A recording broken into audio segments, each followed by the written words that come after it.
রাধে রাধে বন্ধুরা, আজকে বানাবো বেগুনি। আর এরকম বেগুনি কিন্তু গরম গরম খেতে জানো তো দারুণ লাগে। আর মুড়ির সঙ্গে সন্ধ্যাবেলায় কিন্তু ভীষণ জমে যায়। আর বাঙালিদের সন্ধ্যাবেলায় কিন্তু একটু মুড়ি একটু চপ এগুলো হলে কিন্তু ভালোই লাগে।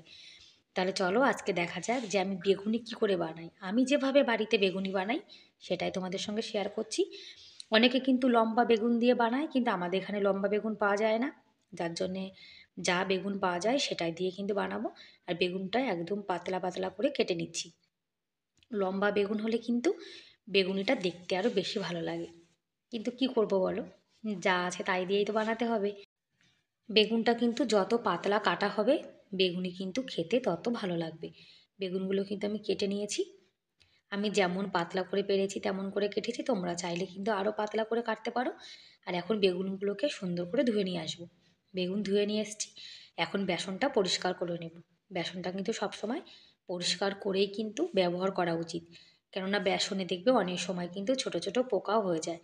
যার জন্যে বেসন ময়দা আমি যাই কিছু ব্যবহার করি না কেন, আমি কিন্তু সবসময় একটু এরকম পরিষ্কার করে নিই। আর বেগুনি কিন্তু আমি অল্পই বানাবো, যার জন্য বেসনটা কিন্তু আমি অল্প নিয়েছি। আর বেসনের মধ্যে এখন লবণ, হলুদ আর লাল লঙ্কার গুঁড়ো আর ধনিয়া পাউডার দিয়ে দিলাম। তোমরা কিন্তু এর মধ্যে কালো জিরে দিতে পারো, আমার কাছে না কালো জিরাটা নেই, যার জন্য আমি কালো জিরাটা দিতে পারলাম না। কালো জিরে কিন্তু মানে চপের মধ্যে দিলে খেতে কিন্তু ভালো লাগে। তোমরা কিন্তু কালো জিরে থাকলে বাড়িতে দিয়ে দেবে। এখন এই গুঁড়ো মশলাটা ভালো করে বেসনের মধ্যে মিলিয়ে এখন বেসনটা জল দিয়ে ব্যাটার বানিয়ে নেব। আর এটা কিন্তু আমি না একদম পাতলা না একদম গাঢ়, একদম মিডিয়াম রেখেছি।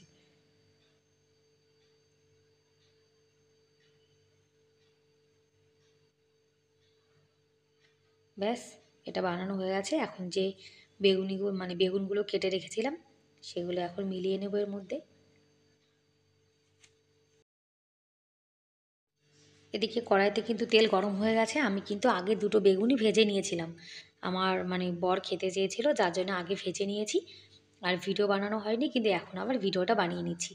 আর যে বেসন লাগিয়ে রেখেছিলাম বেগুনে সেগুলো এখন দিয়ে মিডিয়াম তাপে কিন্তু বেগুনিটা ভেজে নেব। একদম গ্যাসটা ফুল করে দেওয়া যাবে না, বেশি ফুল করে দিলে তখন ভেতর থেকে কিন্তু কাঁচা রয়ে যাবে আর উপরে থেকে কিন্তু কালো হয়ে যাবে। হালকা তাপে বেগুনিটা ভেজে নেব, তাহলে কিন্তু মুচমুচে বেশি হবে। বেশি হিট দিয়ে ভাজলে কিন্তু কালো হয়ে যায়, হালকা হিটে ভেজে নেওয়াই কিন্তু ভালো। বেগুনিগুলো কিন্তু আমি হালকা যখন কালার চেঞ্জ হয়ে গেছে তখনই এই যে নামিয়ে নিচ্ছি। আর রেসিপিটা কেমন লাগলো কমেন্ট করে কিন্তু অবশ্যই জানিও। আর ভালো লাগলে প্লিজ আর লাইক করে দিও। আর আমার চ্যানেলে তোমরা যারা নতুন রেসিপিটা দেখছো, তোমাদের যদি এরকম ভিডিও দেখতে ভালো লাগে, তোমরা কিন্তু চাইলে আমার চ্যানেলটিকে সাবস্ক্রাইব করে আমার এই ছোট্ট পরিবারের পাশে থেকে যেতে পারো। আর সন্ধ্যাবেলায় এরকম বেগুনি হলে কিন্তু খেতে দারুণ লাগে।